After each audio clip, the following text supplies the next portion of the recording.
Justice. For most of my life, it was just a word. I knew what it meant, of course. I mean, I used it in sentences. I studied the applications of it in school. But I didn't spend my days thinking about it. But that's not the case anymore. And hasn't been the case for many years. Donald Trump changed that for me.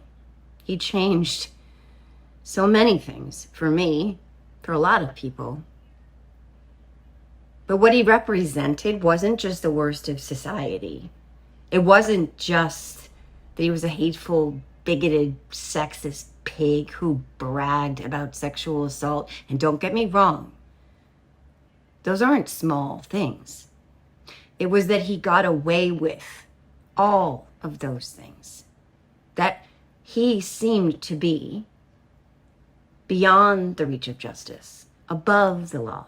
And as an American, that really pissed me off, but especially as a mom. As an American, because our nation is a nation of laws, and those laws are in place for good reason, to maintain order, to protect us. But as a mom, I tell my kids all the time that their actions have consequences. I mean, all the time. That they need to make good choices, do the right things, not cheat or steal or lie, not to hurt others intentionally, to keep their hands to themselves. It's one of the functions of parenting, a fundamental function of parenting. It's to help them understand that there are good reasons for doing the right thing and bad consequences for intentionally doing the wrong thing. But somehow, none of that has applied to Donald Trump. He has been rewarded for bad behavior for his entire life. And frankly, it pisses me off. It pisses a lot of us off. But I have to say, I do believe that it is finally beginning to change. He's finally being held accountable. He was found liable of sexual abuse in the E. Jean Carroll case and defamation. He will likely be indicted again. He's been indicted a lot. The cogs of justice, which have long felt rusted and stuck, are starting to turn again. Slowly. A little too slowly in many cases, but they're moving all the same. And that is a very good thing. Today's guest is Glenn Kirschner. You've probably seen him on MSNBC. He's a former federal prosecutor with 30 years of trial experience who served in the U.S. Attorney's Office for the District of Columbia for 24 years. And we had this notion of justice on our minds when we talked, both as it pertains to Donald Trump and to the increasingly corrupt Supreme Court. It's a great conversation, a forward-looking one, and an important one. I hope you enjoy. Hey, everybody, and welcome to Are You Effing Kidding Me with JoJo from Jerz. Today, I want to talk about what the heck is going on with the Supreme Court. And I have the perfect person just for that purpose. Joining me today is Glenn Kirschner, a former federal prosecutor with 30 years of trial experience, 24 years in the U.S. Attorney's Office in Washington, D.C., and the host of Justice Matters with Glenn Kirschner, where he breaks down today's complex legal questions and issues in ways that every American can understand. And frankly, that's incredibly important right now with everything that's going on in this country. So I'm really excited to have this conversation. Thank you so much for joining me. Welcome, Glenn Kirschner. Thanks for having me, Joe. I've seen you on MSNBC. I've seen your podcast. I've seen other interviews you've done. And I can't really articulate the value of how you break these complex issues down, because it's a tricky world to navigate when it comes to this stuff, particularly these days. Yeah, I think I'm putting my 30 years talking to juries in courtrooms to good use now in my, I would call it retirement. Yes, technically, I retired from the Department of Justice after a little over 30 years as a federal prosecutor, but this is really more my professional chapter 2. I never thought, as a gutter kid from Jersey, whose pop was a high school football coach all over New Jersey, that I'd be running my mouth on TV after I left the Department of Justice. But somehow I ended up here with MSNBC, going on my soon-to-be sixth year as a legal analyst, and it has just sort of blossomed into the Justice Matters YouTube channel, the audio podcast, and I'm happy to do other people's podcasts and radio shows. I also teach criminal justice at George Washington University. So this has been a really fun and exciting chapter 2 for me, and getting to try to explain the insane legal landscape that we have been contending with in the Trump years and thereafter, in ways that everybody can understand, has been really beyond fun for me. And I think it resonates with people because the most frequent feedback I get is, I kind of understand the legal issues after hearing you explain them. And the whole point is people need accurate information moving forward so they can figure out not only what it means, but the decisions they have to make about things like who do they vote for moving forward. So I consider myself beyond fortunate that I get to do this.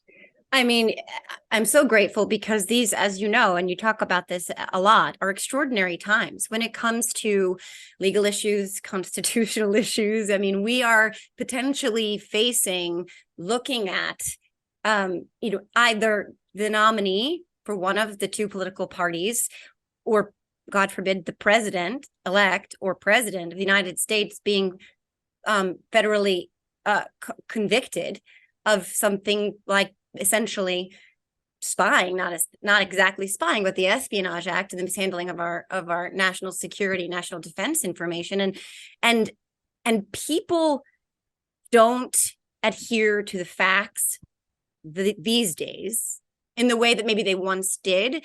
And what you do is so important in that regard, because I've also heard you talk about the facts and how if we can agree on the facts, we don't have to disagree on those, that we can actually, there's more in common. And it is still, a country where we at least agree to a set of facts, but that's not what's happening in particular with Donald Trump, not when it comes to the Republican Party. They don't seem to be beholden to facts. Yeah, they're always accusing the Democrats, or really any of their perceived enemies, the Republicans' perceived enemies, of doing precisely what the Republicans are doing. I mean, how absurd is it that they're yelling and screaming about the weaponization of the Department of Justice, the FBI, law enforcement agencies, when, we have reports about Donald Trump saying over and over again, I want the IRS to audit my enemies. Right. And former Chief of Staff John Kelly telling the president over and over again, it's illegal, it's immoral, it's going to get you in trouble. And he didn't care. It didn't matter that it was illegal and immoral. Donald Trump weaponized my beloved former professional home, the Department of Justice, in ways that made me want to scream every day. It drove friends and former colleagues of mine out of the Department of Justice, people who were doing the work of the American people, aggressively and honorably and ethically. And yet the Republicans sit around with these, Mickey Mouse committees on the weaponization of the federal government. Are you kidding me? And that goes to your point.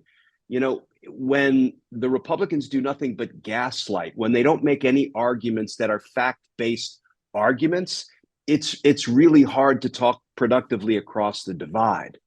Right.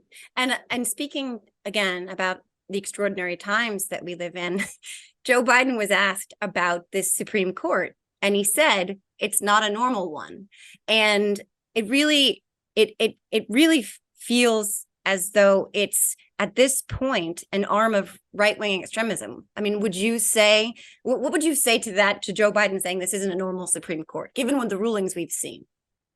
Yeah, it's not. It's a Supreme Court that has shown itself to be conflicted, to be compromised, and ultimately, and I don't say this with any joy, it's corrupt. Many of the justices are corrupt. I mean, You can go back to their confirmation hearings when, I will call it what it is. They lied to the American people and to the senators under oath by sending every signal. The judges, now justices like Kavanaugh and Alito, they would say things like, I respect precedent. I respect the settled law that has been affirmed several times over, like Roe v. Wade. Stare decisis is very important. Joe, everything they said was designed to communicate that Roe v. Wade had nothing to fear from them if they were confirmed. And then the minute they were confirmed and they had an opportunity, they walked that precedent, Roe v. Wade, deep into the woods and shot it dead. And they exposed their own lies in their confirmation hearing testimony by saying Roe was egregiously wrongly decided at the beginning, at the moment it was handed down. Well, thank you for reinforcing that you lied to the senators and to the American people in your confirmation testimony. And now look at the financial compromise and conflict and corruption of the Alitos and the Clarence Thomases. What our problem is that our law enforcement agencies are unable or unwilling to step up and investigate and hold accountable people of power, influence, privilege, what I call the ruling class criminals. We've never been good about holding, people of power and privilege to account for their crimes or for their misconduct. That's why we're here, not because we have criminals in the ruling class. We've always had them and we always will. But if we steadfastly refuse to apply the law to them the way we apply it to the powerless, then we will forever be this sort of third-rate nation that it seems like we have become. Yeah, and in particular, as it relates to this Supreme Court, it feels like, just the appearance of impropriety being enough for these justices to either abstain from the kinds of conduct that they're participating in or to recuse themselves from cases where, let's say in the case of Alito, he went on that bazillion-dollar salmon fishing trip with someone who had business before the court. I believe it was in the debt forgiveness cases. And so the appearance of impropriety jumped out the window by the time we get to this. And the accountability question is so crucial to me when it comes to this court, because the founding fathers did imagine oversight. They did imagine, obviously, they did put in place checks and balances. And the Supreme Court is 9 unelected individuals with lifetime appointments who have immeasurable amounts of power. And they're supposedly in charge of overseeing themselves, but they're clearly not doing that. And Congress doesn't really seem to be up to the task or have the appetite for it. And impeachment is not an option. I mean, let's be honest, that's not going to happen. So what do we do?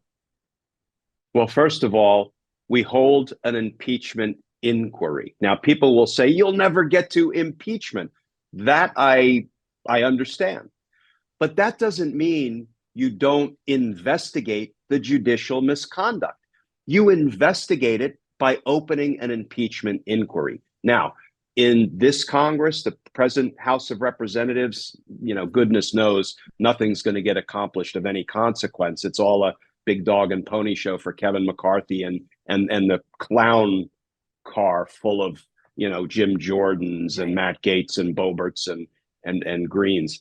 But when the time is right, or when it becomes realistic to do so, you open an impeachment inquiry and you investigate the judicial misconduct. Because what we can't do is say, we know there's misconduct. We've seen it. But because at the end of the day, we think impeachment is not viable or extremely unlikely, we're not even going to investigate the judicial misconduct. No, you have to investigate it, because stuff will start coming out of the woodwork. And there will be, evidence of judicial misconduct that we don't yet know about.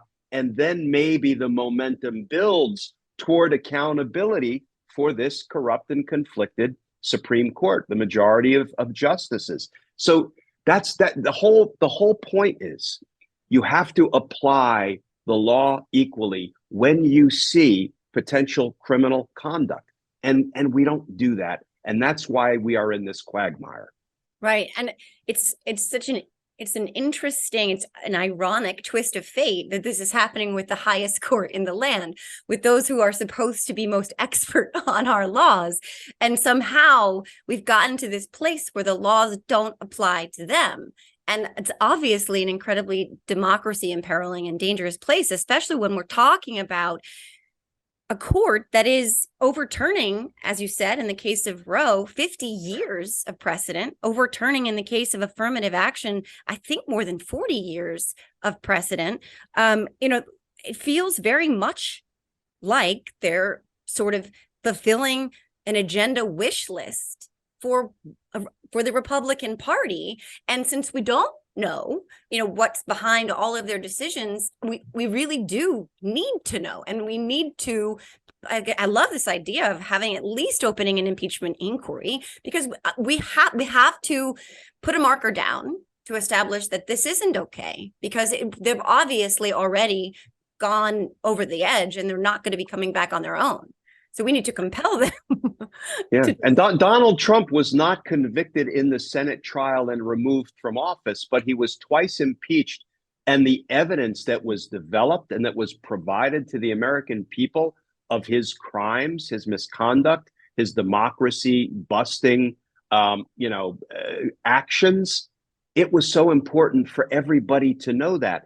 So that, I think, reinforces the point that it's not the outcome. Right. It's the process. We have to follow the process when we have enough to investigate potential crime. Right. That's so interesting, because especially as it applies to Donald Trump, because it seems like there's been this reluctance or hesitance to prosecute him, to follow the steps that you were just talking about when it comes to investigations, when it comes to his impeachments. There was definitely, obviously, a desire to do that within Congress at that time. But with Mueller, and then we saw, Garland kind of dragging his heels a little bit. And I'm definitely not going to criticize Garland because I don't know what I don't know. But we do know that he took his time and was reluctant to go after Donald Trump. And it's that sort of double standard where it feels like justice actually starts to crumble because you're making exceptions that aren't really based in following the letter of the law. Yeah. And I have always been a big supporter of Merrick Garland, but you also have to call it the way you see it. When I saw the gut-wrenching reporting by Carol Leonnig and others at the Washington Post that there was such reluctance and resistance to even open an investigation into Donald Trump when the evidence of his crimes was overwhelming. It was already in the public square. We saw it. And it went uninvestigated for a very long period of time. And here's the part that keeps me up at night, Joe. I think we're going to get there with respect to the insurrection. There will be a big old conspiracy, what we call a 371 conspiracy to commit offenses against or defraud the United States for the fake electors, for the insurrection, I believe. We obviously are already prosecuting Donald Trump, both federally and locally, for a number of felony offenses, the documents crimes, mishandling of national defense information, which, as you say, is in violation of our nation's espionage laws. There are the false business records crime in New York. He's about to be indicted by Fani Willis, perhaps under the Georgia RICO statutes in Georgia. So I am heartened that, albeit very late in the game, Jack Smith, I think, is going to get the nation where it needs to be. But here's the problem, particularly with Merrick Garland's tenure before he appointed special counsel. The crimes that Donald Trump committed while in office, right? He bribed and extorted President Zelensky, the president of Ukraine, by using congressionally appropriated funds in an unlawful way to leverage a dirty political favor from another world leader. Those are crimes that a novice prosecutor could prove in their sleep based on the evidence that was only publicly reported. And nothing has been done about that. Donald Trump committed as many as 10 obstruction of justice offenses to try to retain power, as documented meticulously by my former chief of homicide, full disclosure, Bob Mueller. And he said in his congressional testimony, he can be indicted the minute he leaves office. Think about this. All of those crimes that Donald Trump committed while president, for which he could have and should have been indicted the minute he left office, nothing has been done about them as far as we know. What does that do? That is the Department of Justice putting its stamp of approval on that conduct for future presidents. That makes us a banana republic, or a banana republic -1.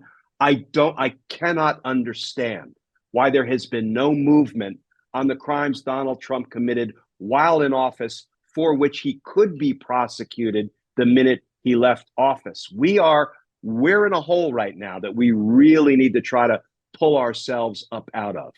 Yeah, and it can be very disheartening. I mean, I'm sure you probably read Preet Bharara's book, Doing Justice. Like, I'm a really big fan of Preet, and in that book, he talks a lot about really believing that justice eventually does find a way. And I do fundamentally believe that, to my sometimes detriment, because people often tell me that I'm very naive about this sort of thing. But I do believe that what we're looking at with Donald Trump now does feel like justice delayed, but we are definitely getting closer to it.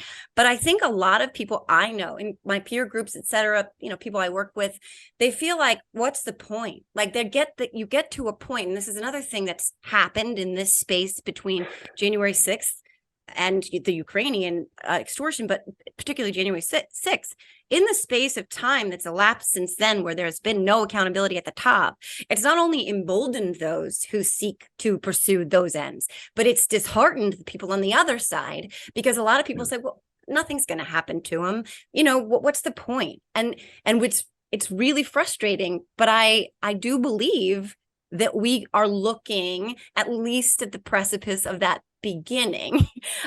It scares me because it almost feels like we don't have enough time now. But what would you say to people who are like, well, there's no point. He's never actually going to go to jail. He's never actually going to be held accountable. What would you say to them? I would say I understand why you are disheartened, disillusioned, desperate, depressed, despondent. I feel all those things all the time, but I let them energize me to keep fighting. Because if we lay down, the people who care about the equal application of the laws, the people who care about things like diversity, fairness, inclusivity, equal justice for all, if we just lay down because we're so disheartened and we think there is not likely to be enough justice or timely justice or equal justice at the end of the day, then the forces of evil win. And then we are guaranteeing that there will be no justice at the end of the day. So I use it to energize myself. And here's what I try to tell everybody to hold fast to. It's the silver lining that is lurking behind the enormous dark cloud, particularly of the Supreme Court, given its recent series of horrific precedents.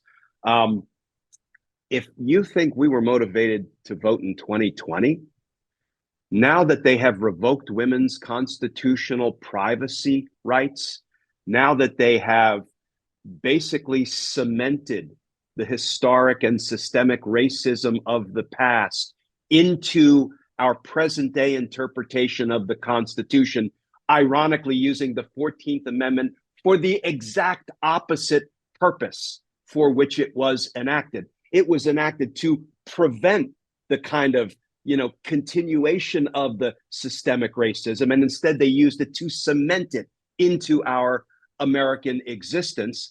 And they also, took the LGBTQ plus case. Mm-hmm. And they said, listen, as long as if you have a business or your business involves expression, artistic expression, or otherwise free speech, freedom of religion, if you cloak your prejudice, your intolerance, your hatred of others, if you cloak it in religion or in your freedom to express yourself artistically, you can discriminate against anyone you damn well please. Given all of that, given everybody they have alienated, women, men who care about women and their rights, the LGBT community, the African American community, people of color, minorities, if we don't get out and vote the rat, you know what's out of power in November of 2024, well, then I guess we deserve to have all of our rights taken away. But I have to believe there is going to be an overwhelming show of force at the polls. By force, I mean voting. And the Republican Party, which I believe is circling the drain, I believe it to my core, because what they're doing now is not a winning platform. What they're doing now is not attracting a single voter to the Republican Party. But I have seen that even lifelong Republicans continue to peel away. The Republican Party, as it presently exists, is done in 2024. What rises up from the ashes? Hopefully, it will be a reasonable, responsible, democracy-loving, law-abiding Republican Party. I do think the Kinsingers and the Cheneys, I can disagree with their politics, but I can't disagree with their patriotism. You know, maybe they will emerge as the leaders of the new Republican Party. But the silver lining is that everything the Supreme Court has done and everything the Republican Party has done to take away the rights of the American people will come back to bite them, because it's only going to motivate people to really, I mean, look at Joe Biden's win in 2020, 7 million, 8 million votes, whatever it was. We're going to double that. We're going to double that margin. So hold on and keep getting after it until November 2024, as desperate and despondent, as depressed as you feel. Let it energize you. I mean, I can't think of a better message to end on. I was going to kind of ask about a whole bunch of other things in terms of the Supreme Court and in terms of, the Republican Party and Donald Trump. But I feel like that's the best message. I love that message. I am also optimistic. I am also fired up. I also believe that fundamentally, the bulk of the American people want to have a sustainable democracy. They want to protect democracy. I don't think it's a political issue. I don't think you have to be a Democrat to believe in democracy. I believe that there are Republicans and independents out there who understand this threat that it is coming from the Republican Party right now, from this wildly extreme sort of faction that is the Republican Party. So I'm going to end the political discussion and the legal discussion there, because I feel like it can't end on a better note than that. There it is, my first drink of the day, ZBiotics pre-alcohol probiotic. Many of you know my story. I stopped drinking wine for 3 years during COVID, during the lockdown as part of a health reset. Now I drink wine in moderation, but this is an amazing new product. I've always believed in probiotics. And ZBiotics, check this out. You drink just one of these. It's the world's first genetically engineered probiotic. It was invented by PhD scientists to tackle rough mornings after drinking. I am using this and I feel great in the morning. I don't have to worry if I have an extra glass of wine, I still feel great in the morning. Here's how it works. When you drink, alcohol gets converted into a toxic byproduct in the gut. I've always had acid reflux problems. It is this byproduct, not dehydration, that's to blame for your rough next day. ZBiotics produces an enzyme to break this byproduct down. All I know is it works. It is ZBiotics pre-alcohol probiotic. Go to zbiotics.com/political voices or scan the QR code on the screen right now. But I will segue, because at the end of all of my podcasts, I have a random question rapid fire round. So are you game? Let's do it. Okay, here we go. So you grew up in New Jersey. Yep. All right. This is an important question, one which wars have been fought on the basis of. Is it Taylor ham or pork roll? I always went with pork roll. I always called it pork roll. I don't know why. I think it sounds more, more in keeping with my gutter kid upbringing than Taylor ham. It sounds delightful. It sounds like something you serve at the cotillion. Pork roll, come on now, pork roll. Put it on a hard roll. Slap some American cheese on it, and we're good to go. Yeah, I mean, we fundamentally disagree on this because I'm a North Jersey girl, and up here we say Taylor ham.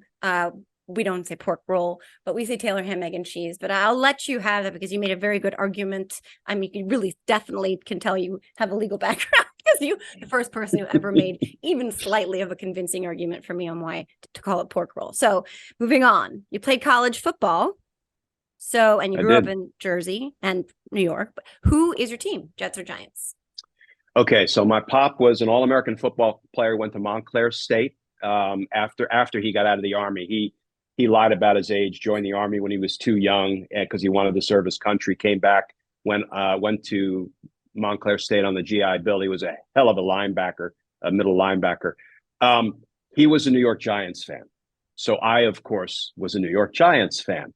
Now, when I joined the Army in the 80s, the Army ended up at one point assigning me to Virginia, just outside of Washington, D.C. And for some reason, the Washington football team, then the Redskins, now the Commanders, started creeping in. And even though I always felt like a little bit of a traitor, I started rooting for them for no apparent reason, because then they really just stunk up the joint for a very long time. Yeah. So, now I really just love watching pro football. It's funny, I never watched college football because I grew up on the sidelines as the son of a high school football coach. So Saturdays, I was in the locker room with Pop when I was knee high. I was always kind of the mascot to the team, I think. My Pop was coached all over New Jersey, was the head coach at Neptune, New Jersey in the early 70s. So I never watched football, college football on Saturdays, but on Sundays, Pop and I would watch the Giants. Right. So now I still love watching any good pro football game. I love that. I went through this weird phase where my dad was a huge Giants fan too, and my sisters were Jets fans, and I was like, well, I'm not going to like either one of them, and I started watching the Redskins, and Dexter Manley, and I have no idea what it was about him. I have no idea. I put his poster on my wall. I became like just this devout Dexter Manley fan. I don't even know. To this day, I don't know why, but I have returned to my Giants, and my kids will be raised as Giants fans from this point forward in my dad's Fair enough. So last question. I saw that you went to the New England Law School in Boston. Mm-hmm. So I worked across the street when I went to college in Boston at a Bennigan's that was right across the street from the New England law schools. I think that's the one. So yeah, it was on Stewart. We were on Stewart Street. On Stewart, yeah. Right. So exactly that eventually, it was right on the edge of the combat zone. Back then, the combat zone is long gone. I think gone. I think that there was a liquor store. Not that I ever enjoyed anything from the liquor store across from my dorm. I was in the little building right there on Boylston, and that when I took my kids back a couple of years ago is a Starbucks now. So I was like, I lived on Boylston too, with Fenway in my backyard there. No way. That Kenmore looks completely right across different. from the Victory Gardens on Boylston. Sure. Oh, of course. Yeah. And that whole area looks completely different too. Yeah. Yeah, I went to Kenmore and I was like, this does not look like, I remember the Rathskeller's gone. I was like, what, this is so nice and clean. Yeah, so I was going to ask what years you were there, because was the Bennigan's there when you were there? Do you recall? I don't remember. It may have been. So I graduated from Point Barrow High School in 79. Then I took a year off before I went to college down in Virginia, Washington, and Lee University. My buddy that was my best friend in high school, because I took a year off, he ended up being a year ahead of me moving forward. He went to Rutgers, and then he went to New England Law, which was New England School of Law. Now they call it New England Law. And he's like, I'm like, yeah, I think I'm going to go to law school. I have this Army commitment because I was ROTC undergrad. The Army paid for my college. My parents couldn't afford it. And he's like, come up and look at New England Law. And I like it. I like the professors. I think I'm getting a good education. So it's like, my buddy from high school goes there. I'll go to New England Law. That's how I ended up there. So I was there because of the year I took off from 84. I graduated in 87. Okay, so it might have been there. I was not there yet. I got there in 96, but it might have been there. I'm not really sure. It was definitely a fun little part of town. You never knew what you were going to get. a homeless guy decided to camp out in the drop ceiling in the bathroom at the Bennigans. We had a armed robbery. We had, there was a Christie's there on the corner, and I went to get a pack of cigarettes. Back then I used to smoke, and there was a murder behind me in line while I was standing there. So it's definitely colorful what it's back then. Yeah. But so we were ships in the night. We just missed each other by about a decade. Uh-huh. But Boston's a great town.